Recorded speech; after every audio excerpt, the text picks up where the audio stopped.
नमस्कार, स्वागत है आप सभी का स्वरमय टाइम्स में। दिन भर की बड़ी और अहम खबरों के साथ मैं हूं प्रियंका साहू। सबसे पहले एक नजर आज की हेडलाइंस पर।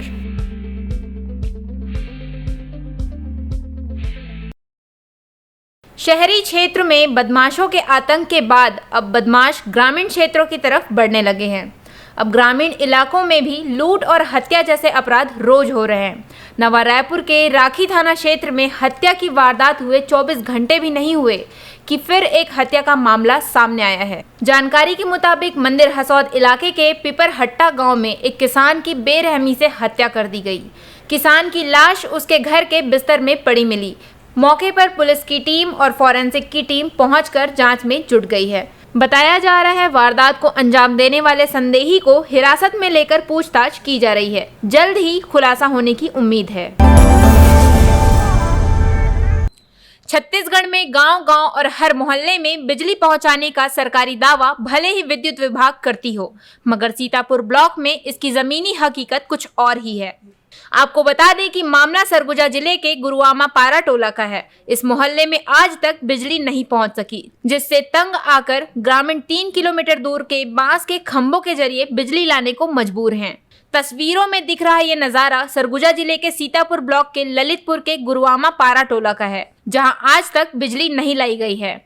ग्रामीणों द्वारा कई बार जनप्रतिनिधियों और अधिकारियों से इसकी शिकायत की आवेदन दिए जाने के बाद भी आज तक इस पारा टोला में बिजली नहीं पहुंच पाई। इसी समस्या से जूझ रहे परेशान गांव वालों ने स्वयं से बांस के खंभों और पेड़ों के जरिए 3 किलोमीटर दूर से टीपी कनेक्शन के जरिए चंदा एकत्रित कर बिजली का वायर खरीदकर अपने घरों को रोशन करने के लिए मजबूर हो गए हैं। असल में यह क्षेत्र हाथी प्रभावित होने के कारण आज तक बिजली विभाग यहां नहीं पहुंच पाया। ग्रामीणों का आरोप है कि टीपी कनेक्शन के नाम पर बिजली कर्मचारियों ने प्रत्येक घर से 10-10 हजार रुपए लिए हैं और विद्युत विभाग के कर्मचारियों ने टीपी कनेक्शन के नाम पर लाखों रुपए की अवैध वसूली की है। फिलहाल विद्युत विभाग के अधिकारी ने इस मोहल्ले में जल्द बिजली कनेक्शन लगाने और अवैध वसूली करने वाले कर्मचारियों पर कार्यवाही करने की बात तो जरूर कही है, लेकिन मामले में अब देखने वाली बात यह होगी कि आखिरकार कब तक ललितपुर के गुरुआमा के ग्रामीणों के घर में बिजली से रोशनी आ पाती है। वहीं गांव-गांव बिजली पहुंचाने का सरकार का यह दावा सफल हो पाता है या सिर्फ दावा रह जाता है, ये तो समय ही बताएगा। ललितपुर गुरुआमा इस गांव में अभी आप लोगों के द्वारा जानकारी मिली है कि यहाँ पे लाइट नहीं है। अभी हमारे द्वारा जन चौपाल लगाया गया था 5 तारीख से लेकर 11 तारीख तक। तो वहाँ पर वहाँ के लोगों ने एक आवेदन दिया हुआ है, वहाँ के करीब 7-8 लोगों ने, वहाँ के ग्रामीणों ने, कि इस जगहों पर लाइट नहीं है, जिसकी जानकारी हमको प्राप्त हुई है और उसका सर्वे कराकर हमारे पास उपलब्ध करा दिया गया है और मुख्यमंत्री मजरा टोला के तहत इनका प्रकरण जल्द ही स्वीकृत कराकर यहाँ पर लाइन पहुँचा दी जाएगी और इन पारा को विद्युतीकृत कर दिया जाएगा। अभी जांच कराई जाएगी, वहाँ पर एक बार पता किया जाएगा कि किन लाइन स्टाफ के द्वारा पे वहाँ पर इस तरीके की मांग की गई है। राजधानी के समीप निमोरा गांव के खेत में बुधवार सुबह एक युवक का शव मिला है। मामले की सूचना मिलते ही पुलिस मौके पर पहुंची और शव की हालत देखकर पुलिस आशंका जता रही है कि युवक की हत्या की गई है।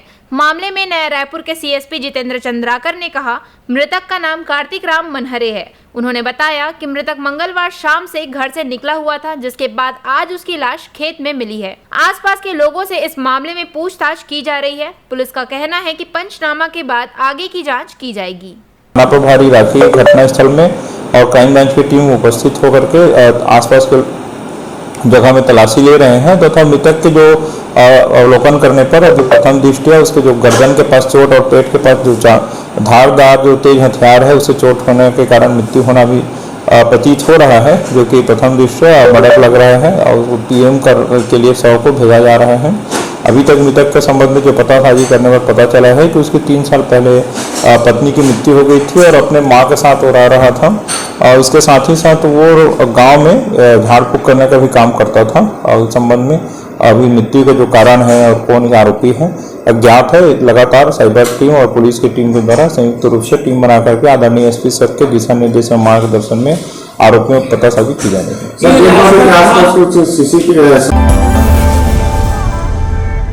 मुख्यमंत्री भूपेश बघेल आज दिल्ली के लिए रवाना हो गए, जहां से वह राहुल गांधी और अन्य बड़े नेताओं के साथ राजस्थान में 13 और 14 मई को कांग्रेस द्वारा होने वाले चिंतन शिविर में जाएंगे। एयरपोर्ट पर मुख्यमंत्री ने पत्रकारों से बातचीत के दौरान कहा कि चिंतन शिविर में 6 मुद्दों पर बात की जाएगी। वहां हमें अन्य राज्यों के कांग्रेस नेता भी मिलेंगे और जैसा कि 2023 में विधानसभा चुनाव आ रहे हैं और 2024 में लोकसभा चुनाव आ रहे हैं, अभी लोकसभा चुनाव पर ज्यादा चर्चा की जाएगी और संगठन को मजबूत किया जाएगा। इसी के साथ और भी अन्य मुद्दों पर चर्चा होगी। ग्रुप में बांटा जाएगा और 6 विषय है जिसमें चर्चा होगी, जिसमें जैसा कि मैं कल भी बताया था, जिसमें राजनीति के एक विषय है, फिर अर्थव्यवस्था पे होगी, कृषि नीति पे होगी और फिर सामाजिक संरचना है उस पे होगी, यूथ पे होगा, संगठन पे होगा। तो ऐसे 6 ग्रुपों में बांटा गया है और सभी ग्रुप डिस्कशन 3 दिन तक चलेगा और तीसरे दिन समापन में फिर निचोड़ निकलेगा। अच्छा, ये चीज़ बताइए कि जिस तरह से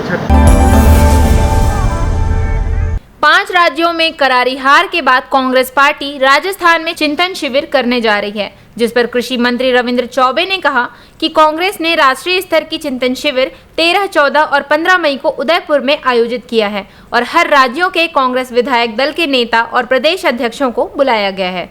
अलग अलग कोर ग्रुप बनाए गए हैं, जिसमें कृषि कोर सौभाग्य से छत्तीसगढ़ के स्वास्थ्य मंत्री टी.एस. सिंहदेव को दिया गया है। चिंतन शिविर के बाद कांग्रेस की मजबूती के लिए जो भी निर्णय होगा उसके अनुसार पूरे देश में काम करेंगे। स्तर पे काम किए हुए लोगों को समावेश किया गया है।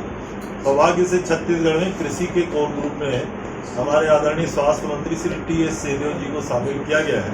अब ये बड़ा चिंतन शिविर है। इस शिविर के बाद कांग्रेस की मजबूती के लिए जो भी निर्णय होंगे उसके अनुसार पूरे देश में कांग्रेस जन काम करेंगे और कांग्रेस को मजबूती प्रदान करेंगे। राजधानी रायपुर में युवक पर मिर्ची पाउडर डालकर उसके साथ लूटपाट करने वाले आरोपियों पर कार्यवाही करते हुए पुलिस ने उन्हें गिरफ्तार कर लिया है। पुलिस से मिली जानकारी के अनुसार मोपेड पर सवार 2 आरोपियों ने गुपचुप ठेले के पास बैठे चेतन नेताम की आंखों में मिर्ची पाउडर डालकर उससे फोन और बैग छीन लिया। प्रार्थी ने थाना में जाकर रिपोर्ट दर्ज कराई, जिसके बाद पुलिस तुरंत एक्शन में आई और फैज ईशा और शाबिर खान दोनों आरोपियों को गिरफ्तार कर लिया है। टीम के सदस्यों द्वारा घटनास्थल व उनके आसपास लगे सीसीटीवी कैमरों के फुटेज का अवलोकन करने के साथ ही तकनीकी विश्लेषण कर अज्ञात आरोपियों की पहचान सुनिश्चित करने के प्रयास किए जा रहे थे।